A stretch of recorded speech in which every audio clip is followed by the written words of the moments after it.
कॉकरोच. कॉकरोचाक वळखता तुमी? कॉकरोच दिसती पडल्यार कितें कोत्ता कॉकरोचाक? कॉकरोच म्हणल्यार झोल्लो. हांव जाल्यार झोल्लो दिसती पडलो जाल्यार हूंय आहा तेका जोतें घेवन मारपाक वयता. पूण कालच्या दिसाक आमच्या किचनान एक कॉकरोच दिसती पडलो. जोतें काडून तेका मारपाचो म्हजेर वेळ आयलोलो सदांचे भाशेन. मागीर अकस्मात हांवें पळयलें आमच्या थिंगा एका कोणशाक उश्टें पडलेलें आसा. तें कुसलां आनी देखून कॉकरोच आयला. मागीर हांवें चिंतलें आतां कितें करपाचें? कॉकरोचाक मारपाचो काय उश्टें जें कुसलां तें काडपाचें? कितें करपाचें? उश्टें आहा तें काडल्यार कॉकरोच येवचो नासलो. आनी सोशल मिडियाचेर ह्या दिसांनी कॉकरोच ट्रेंडींग जाल्लो आहा. हांव नाका तुमी सोशल मिडियाचेर पळयला जाल्यार कॉकरोच ट्रेंडींग. आनी तो कॉकरोच ताचे विशीं कोणें एक बरीशी सेंटेन्स म्हणली. कॉकरोच जरी तर आसा आनी सिस्टम रॉटन जाला जाल्यार कॉकरोचाचो कसलो गुन्यांव? सिस्टम रॉटन हो गया है तो कॉकरोच की क्या गलती? सिस्टमूच बदलूंक नाका. सिस्टमूच जो रॉटन जाला तो सारको करपाक नाका. सिस्टमाचो गुन्यांव न्हू. आनी देखून हांवें देर उगडलें आनी कॉकरोचाक मारचे सुवातेर तेका धांवडायलो. भितर किचनाक दवरूंक ना तेका. देर उगडलें, दुसरें देर उगडलें, तेका भायर गेलो. तो बाबडो गेलो. आयज कॉकरोच ट्रेंड जाला आनी झेनझी, आयची झेनझी जेनरेशन झेड आयज उठलेले आसात. नीट एग्जाम जी लीक जाल्ली, भुरग्यांनी आपलो जीव सोंपयलो. ही एग्जाम आन्सर केल्ली, आपूण पास जातले, बरे मार्क्स पडल्यात आनी खुशाल आहली. अकस्मात नीट पेपर लीक जालो म्हूण कळ्ळें, एग्जाम कॅन्सील केली, भुरग्यांनी जीव सोंपयला. आनी देखून आयज हें जेनरेशन, जे जेनरेशनान ही एग्जामी लागतात आनी प्रशासन एके भाशेन कुसलां रॉटन जाल्लें आहा. देखून ते उलोवपाक लागले आनी उलयता देखून तांकां धरले, थोड्यांक जेलीन घातले, बंद केले.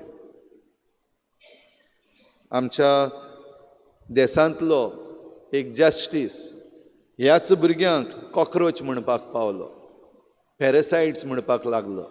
आनी देखूनच ही आयची भुरगीं, ही आयची तरणाटी पिळगा एके भाशेन हें काळजाक दूख घेवन न्हय, पूण जें कितें CJN म्हणलें तांकां कॉकरोच आनी पॅरासायट्स, तेंच घेवन तांणी म्हणलें बरें चल आमी सगळे कॉकरोच.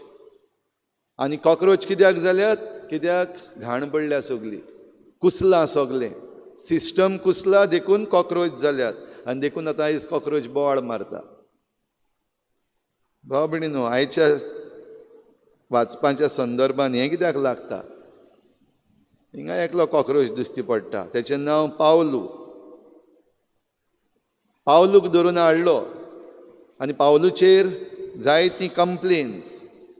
आनी सगळीं कंप्लेन्स कसलीं हें जाणा जावपाक आयच्या पयल्या वाचपान धोरणदुतांच्या इतिहासान आमी आयकलां तशें सरदारान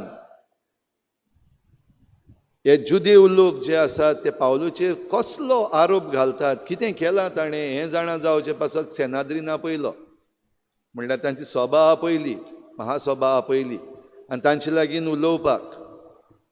आयज असलीं कंप्लेनां बेश्टे कोण कोण उठ्ठात आनी घालतात. स्वप्नेश शेर्लेकर हें नांव आमी आयकलां. आमच्या गोंयचे पासत जायतो झुजता. सर्वान कारापूर ह्या दिसांनी 45 days जाले, 45 दीस थिंगासरलो लोक, थिंगाच्यो बायलो भोव करून आजून पासून रस्त्यार बसून आसात. आपल्या गांवच्या अस्तित्वा पासत जो लोदा प्रोजेक्ट येता तो काडून उडय म्हण आपल्या गांवचो बरो व्हडलोसो प्रोजेक्ट. आनी ह्या पासत जें प्रशासन आसा ताचेर हो भाव स्वप्नेश उलयलो. आनी देखून आतां तांचे कार्यकर्ते, तांचे सपोर्टर सगळे कडेन कंप्लेन घालपाक लागलेले आसात. फिर्यादी सगळ्या पुलीस स्टेशनाचेर. तेंच आदीं जातालें तेंच, नवें न्हू. सगळ्या पुलीस स्टेशनाचेर जे कोण सोत उलयतात तांचेर कंप्लेन घाल, ताका बंद कर. हें करपाचें हें चल्लां तशेंच पावलूचेरूय जाल्लें तेन्ना. हें नवें न्हू, आतां कितें जाता तें नवें न्हू. पावलूचेर असलीं कंप्लेनां घाल, ताका बंद कर, ताका भायर घाल, ताका मार, ताका पनिशमेंट दी, हे जुदेव लोक. आनी ह्या जुदेव लोकां मदीं हें आदीं बरयल्लें आतां न्हू. 2 पक्ष आसात, पार्टीज. आयज आमच्यो पॉलिटिकल पार्टीज आसात. एक पार्टी येता, आतां कॉक्रोच पार्टी भायर सरल्या, आनीक एक पार्टी कॉक्रोच जनता पार्टी. हे जुदेव लोक आहले तातूंत सादुकी आनी फारिजेव 2 पक्ष. आनी दोनूय पक्ष पावलूचेर आड, कित्याक पावलू तांचेर आड उलयता, वो तांकां सांगता ते जेजू क्रिस्ताक मारला ते तुमी वायट केलां, तुमी समजोंक ना सारकें. आनी ह्या पासत मन बदलूंक जाय, तुमी स्नान घेवपाक जाय. कित्याक देव सगल्यांक सांबाळटा, राखता, बक्षिता.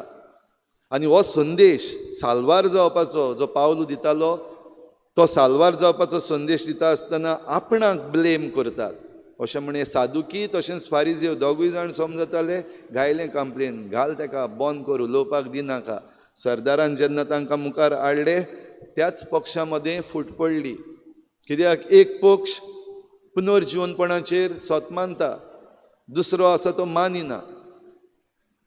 आनी देखूनच पावलून म्हणलें, हांव एक पक्षांतलोच, हांव फारिजेव, हांव हें शिकलां. आनी तेन्ना त्या पक्षा मदें डिविजन जालें. कित्याक तो कितें उलयता, तो आमकां जाय तें उलयता. म्हणल्यार पुनर्जीवनपण आसा, जेजू पुनर्जीवन जाला, आनी तो पुनर्जीवन जाला देखून आमकां तो सोडयता, तो आमचो सोडवंडार. हें थोड्यांनी थंयच मानून घेतलें. देव करता ती वाट. आयजूय आमकां दिसती पडटा भाव भयणीनो, जे कोण फुटी घालपाक सोदतात तांचे मदें फुटी पडपाक लागलेल्यो आसात. आमची मागणी चालूच आसात आनी आमची मागणी चालूच आसपाक जाय. गोंयकारांची मागणी आयज चालूच आसपाक जाय भोव करून. कित्याक गोंयकारां मदें जी झगडीं फुटी घालपाक भोव करून आयज धर्माच्या नांवान आनी नॉर्थ आनी सावथ आनीक मागीर हांव ह्या समाजांतलो, हांव त्या समाजांतलो, हे समाज, धर्म आनी वेगवेगळ्यो वस्तू घेवन आमचे मदें फुटी घालपाक जो चल्लेल्यो आसात, हांव भायलो तूं भितरलो, आयज तांचेच मदें फुटी पडपाक लागलेल्यो आसात. दिसती पडटा आमकां. God is at work. देव आपलें काम करता.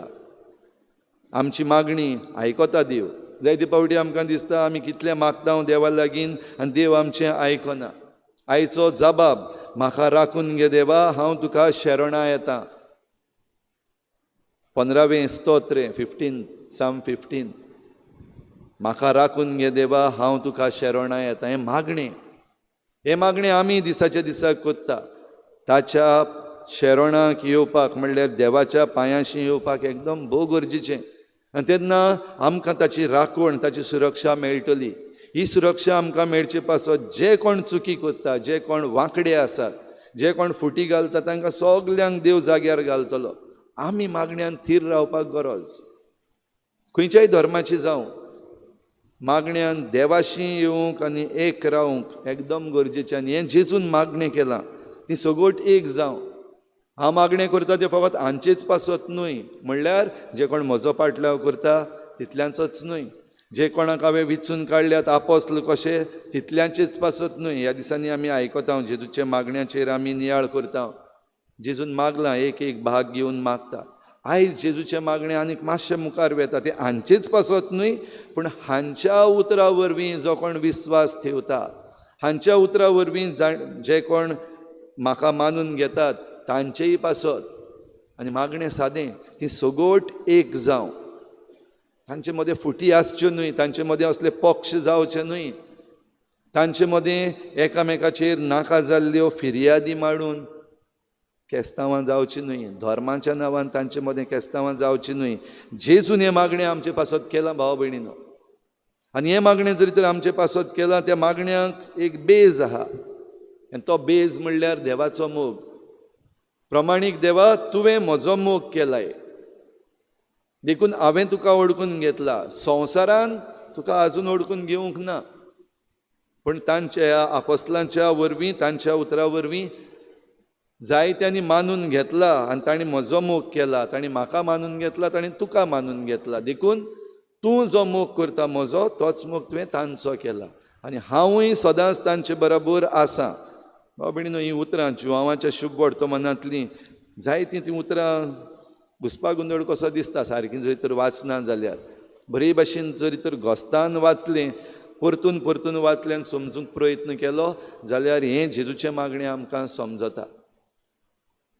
तर असल्या संदर्भान जें कितें कुसलोलें आसा आमचे भितर, जी कितें घाण पडलेली आसा आमच्या प्रशासनान आनी आमच्या जण एकल्याच्या वेव्हारान, तें सारकें जायत जाल्यार कॉक्रोच जावचें ना, पाड जावचें ना, बरें आसा तें जातलें. ह्या पासत जशें हांवें राती केलें तशें म्हाका दिसता सगल्यांनी करपाक जाय. आयज आमच्या प्रशासनान तें करपाक जाय. जे सरदार आसात आमचे विचून काडलेले, जांकां पदवी दिल्ली आसा, आमचे पुलीस आसात, आमचे कोर्ट्स आसात, आमचो सरकार आसा, तांणी आयज हें करपाचें. म्हणल्यार जोतें घेवन कॉक्रोचाक मारपाक वचपाचें न्हू. त्या बगर जें कुसलोलें आसा आमच्या कुजनांनी, जें कितें कुसलोलें आसा आमच्या ह्या वातावरणान, जें कितें आमी कुसोवन उडयलां आमच्या प्रशासनान, तें सारकें करपाचें. हें करपाक भाव भयणीनो आमकां जण एकल्याक आनी प्रशासनान आसात तांकां आमी ही कृपा दी म्हूण मागुया. आनी जेजूच्या मागण्यान आमी सगळीं एक जावं आनी एक जावन आमी आमची फुडली यात्रा करूंक आमकां कृपा मागता आसतना आयच्या स्तोत्राचो जबाब, म्हाका राखून घे देवा, हांव तुका शरणा येता. सगल्यांक भोव करून जांचेर आड नाका जाल्लीं आयज कंप्लेनां घातलेलीं आसा तांकां देवान राखून घेवंक आनी आमी देवाक सदांच शरणा रावंक आमकां कृपा मागुया.